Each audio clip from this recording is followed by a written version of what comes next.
अस्सलाम वालेकुम दोस्तों। चाइना आजकल कोरोना वायरस की वजह से दुनिया भर की हेडलाइंस के अंदर बहुत ज़्यादा मशहूर हो रहा है, क्योंकि यहाँ से फैलने वाला कोरोना वायरस पूरी दुनिया के अंदर बहुत तेज़ी से फैल रहा है। चाइना अपनी एक्सपोर्ट के साथ साथ अब वायरस को भी एक्सपोर्ट कर रहा है। आखिर इस वायरस के फैलने की वजह क्या है? ये कोरोना वायरस दरअसल होता क्या है? आप इससे कैसे बच सकते हैं? और क्या ये कुरान पाक को तब्दील करने पर या मुसलमानों पर जुल्म करने की वजह से चाइना पर आने वाला कोई अजाब है? इन्हीं सब चीज़ों के बारे में हम आज की इस वीडियो के अंदर डिस्कस करेंगे।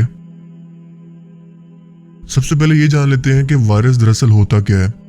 वायरस एक बायोलॉजिकल एजेंट है जो कि अगर किसी भी इंसान के जिस्म में किसी भी मीडियम के जरिए दाखिल हो जाए, फर्ज करें खाने से या हवा के जरिए किसी तरह से इंसान में दाखिल हो, तो ये अपने आप को रिप्रोड्यूस करने लगता है, यानी कि सेल्स के अंदर शामिल होकर ये अपने सेल्स की डुप्लीकेट को तैयार करता है और फिर बहुत सारे ऐसे सेल्स मिलकर इन्फेक्शन की वजह बनते हैं। कोरोना वायरस एक थर्ड टाइप का वायरस है जो कि बहुत ही तेजी से अपने आप को मल्टीप्लाई करता है, यानी कि अपनी कॉपियां तैयार करता है। कोरोना वायरस की एक किस्म है। इससे पहले हम सिर्फ 6 तरह की ऐसी कोरोना वायरस की किस्मों के बारे में जानते थे, लेकिन रिसेंटली जिस वायरस ने चाइना पर अटैक किया है वो है 7 टाइप का, जिसकी वजह से तकरीबन 80 के करीब लोग अब तक मारे जा चुके हैं और 6000 के करीब लोग इससे अब तक इन्फेक्टेड हैं।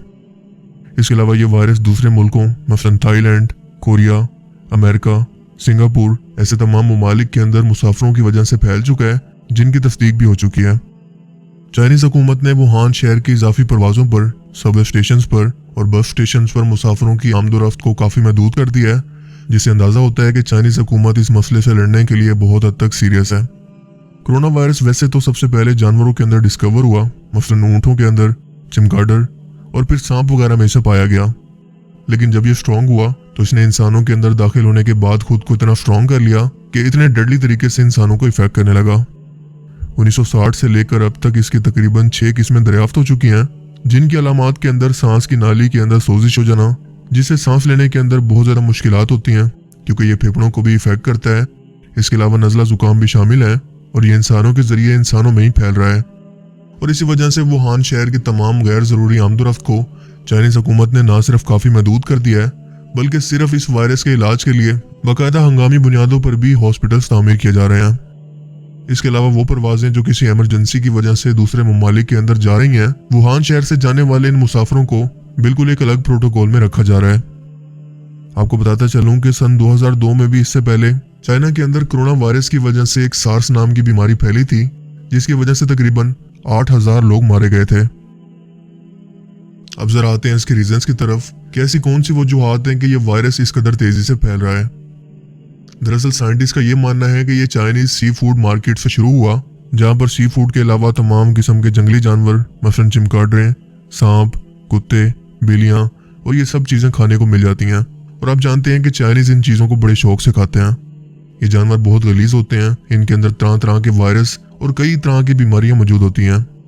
लेकिन साइंटिस्ट का मानना है कि शायद सांप के अंदर इस वायरस की मौजूदगी की वजह से ये इंसानों के अंदर फैल गया, क्योंकि इस वायरस से इफेक्टेड सांप को जब किसी इंसान ने खाया तो ये वायरस उसके जिस्म के अंदर मुंतकिल हो गया, जिसके बाद उसके सांस की वजह से बाकी इंसानों के अंदर ये अब तक मुसलसल फैल रहा है।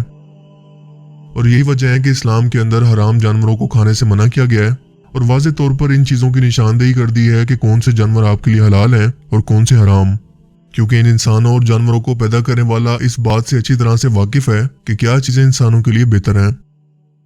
खैर ये जानवर तो सिर्फ इंसानों के अंदर इस बीमारी के फैलने की सिर्फ वजह हो सकते हैं, लेकिन कुछ उलमा कराम का ये मानना है कि ये वायरस दरअसल चाइना के अंदर कुरान पाक को दोबारा से लिखने और मुसलमानों पर जुल्म करने की वजह से अल्लाह ताला की तरफ से कोई अजाब है। अगर हम इसे इस्लामी तनाजुर में देखें तो ये बात किसी हद तक सही भी लगती है, क्योंकि चाइना जैसा मुल्क जो टेक्नोलॉजी और मेडिकल साइंस के अंदर इस कदर एडवांस हो चुका है, वो इस वायरस के फैलने के बाद और कई इंसानों की अमवात के बाद भी इसकी कोई वैक्सीन ही नहीं बना पाया, जबकि यही लोग क्लोनिंग तक के प्रोसेस के अंदर इस वक्त पूरी दुनिया के अंदर सबसे आगे हैं। बाकी आप इस बारे में क्या सोचते हैं? अपनी कीमती राय का इजहार कमेंट सेक्शन में जरूर कीजिएगा। दोस्तों वीडियो अच्छी लगने की सूरत में से लाइक करें, कमेंट करें और अपने दोस्तों से शेयर करें, और जिन्होंने अभी तक हमारे चैनल सब्सक्राइब नहीं किया वो इसे सब्सक्राइब करते हुए बेल आइकन पर क्लिक करके ऑल नोटिफिकेशन को इनेबल कर लें। मिलते हैं एक नई वीडियो के साथ, तब तक के लिए खुदा हाफिज।